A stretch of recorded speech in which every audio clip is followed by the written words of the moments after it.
kemudahan yang diserahkan pada hari ini dapat memberi manfaat yang sebesar-besarnya kepada seluruh penduduk kampung Seri Medan. Gunakanlah dengan sebaik, jagalah sebagai harta bersama dengan penuh tanggungjawab dan jadikanlah ia sebagai pemangkin kepada penganjuran lebih kepada aktiviti kemasyarakatan dan ibadah untuk mengimarahkan kampung kita.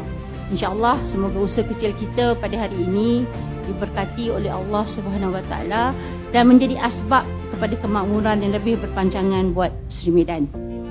Surat berselit mawar di dalam peti, baunya wangi setiap lembaran. Bakti dicurahkan buat yang diingati, kesenangan dinikmati penuh kesyukuran.